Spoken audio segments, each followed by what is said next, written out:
Hello friends, I'm Hitaj Shah. Hope you are enjoying the ISO series on YouTube. Today's topic is Annexure A Control 7 of ISO 27001-2013 standard, that is Human Resource Security. So let's get started.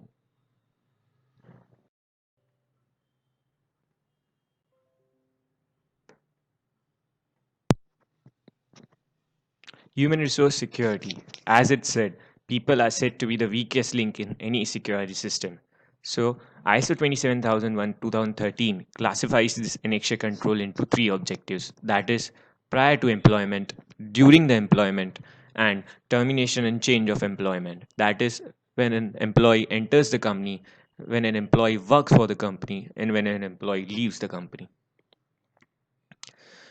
Human resource department needs to ensure that employees comply with the security policies that are designed to protect the firm, clients, as well as workforce. So the employees need to comply with the security policies so that the firm's remains protected.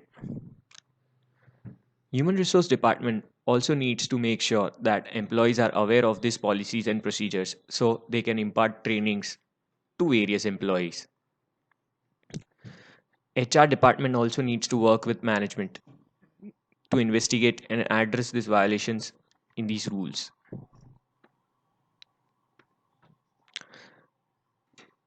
Now, some of the topics that serve the purpose of HR security policy are: first, all employees who hold a temporary, fixed term, or open contract must comply with the information security policy of the company. That is, a- any of the employee who is temporary, who is a fixed term employee, or who is in contract with the company, he or she always must comply with the information security policy. Now, all employees who accept the terms and conditions of employment, that is, they sign a formal undertaking, should abide to the data protection policy of the company. Third, now a disciplinary process shall be initiated in case the employee violates these policies. Fourth, now depending upon the information security requirements, the company has a right to undertake additional background checks or tests to verify the suitability. That is, if an employee is found uh, suitable enough for the job, then the company will not undertake any additional background checks. But if the employee is not found suitable, the company can perform background checks or has the right to perform some additional tests. The need and method for reporting security incidents will be informed to the employees, that how the employees should report the security incidents and what exactly they should do when a security incident occurs. Employees who are leaving the organization will have their access privileges terminated, and they should return all information assets and equipment. That is, a employee leaving the company should not hold any assets of the company. Let's start with the A7.1 control, that is prior to employment. What is the objective? The objective is to ensure that employees and contractors understand the responsibilities and are suitable for the roles for which they are considered. It is divided into these subsections: screening, terms of conditions, and employment. Now, job description should clearly articulate security roles and responsibilities. That is, when a company offers you a job, the job description document should contain the security roles and responsibilities you are going to follow. If a job is sensitive enough, then it should also include adequate level of screening by the company. Security roles and responsibilities mentioned in the job description should determine these things: validation of references, that if you have provided any reference, then are these references valid? And appropriate level of background checks. Multiple level of background checks are there to determine the security roles and responsibilities. Screening. What is the control of screening? That is background verification checks on all candidates for employment, contractors, third party users should be carried out in accordance with relevant laws, regulations, and ethics, and proportional to the business requirements, the classification of information to be accessed, and the perceived risks. Now, verification checks should consider privacy, protection of personal data, and some of the factors that are availability of acceptable character references, that is, one business and one personal reference.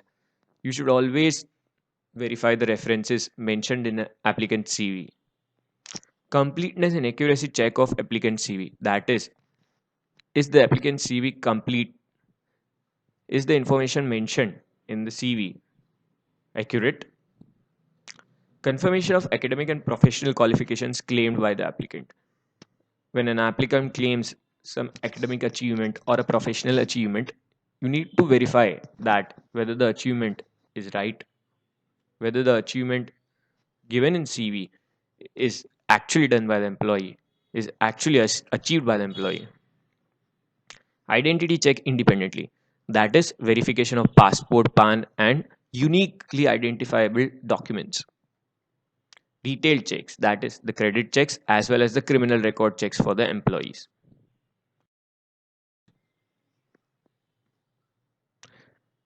Screening also includes if a job on initial appointment involves person having access to information processing facilities which include sensitive information, then the organization should perform detailed checks.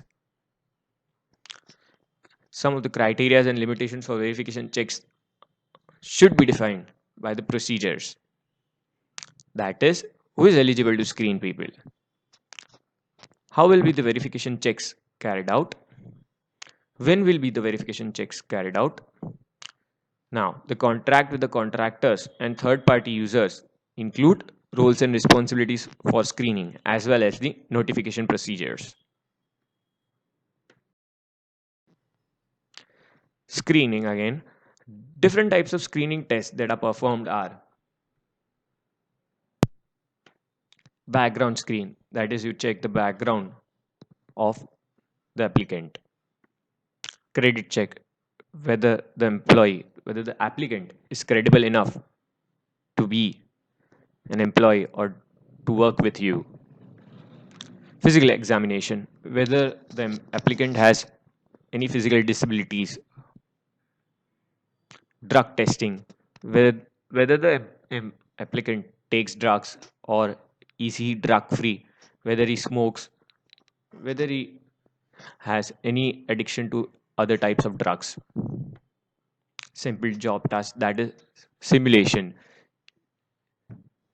You give some tasks that are similar to the role that he's going to perform in the company. Miscellaneous test, other type of test performed on the applicant. Terms and conditions of employment. What is the control? As a part of their contractual obligation, employees, contractors, and third party users should agree and sign the terms and conditions of their employment contract, which should state their and the organization's responsibilities for the information security. Terms and conditions should specify some of the points mentioned below. All employees, contractors, and third party users should sign a confidentiality non disclosure agreement prior to being given access to information processing facilities. Responsibilities of the employee, contractor, or third party user for handling of the information received from other companies or external parties. That is, when you receive an information from other company or your external parties, how to handle that information should be clearly mentioned in the responsibilities of these people. Responsibilities that are extended outside the organization premises and outside normal working hours. That is, example in the case of work from home. When an employee is given work from home, then some of the responsibilities he needs to take care of. Actions to be taken if the employee, contractor, or third party user disregards the organization security requirements.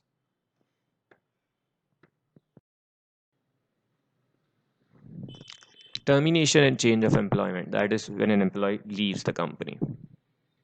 What is the objective? To protect the organization's interests as part of the process of changing or terminating employment. Now, responsibility should in place to ensure an employee's, contractors, or third party users' exit from the organization is managed. That When an employee or a contractor or third party user leaves the organization, the process should be a managed one. It should not be a haphazard one. Return of all equipment and the removal of all access rights are completed when any of these leave the organization. Change of responsibilities and employments within an organization should be managed as the termination of respective responsibility or employment. That is, the knowledge transfer sessions should be done effectively so that the dependency is removed from the employee leaving the organization. The subsections are termination or change of employment responsibilities. Termination change of employment responsibilities. What is the control? Information security responsibilities and duties that remain valid after termination or change of employment shall be defined, communicated to the employee or the contractor, and they should be enforced. HR function is generally responsible for the overall termination process and works together with the supervising manager of the internal person who is leaving to manage the information security aspects. There should be a formal process that validates that all in the institution's assets are returned at termination. There should be a record of what assets did the employee possess and what assets did he or she return when he or she leaves the company. There should be a process that ensures access to information assets are removed at the time of termination. All from this presentation. Thank you.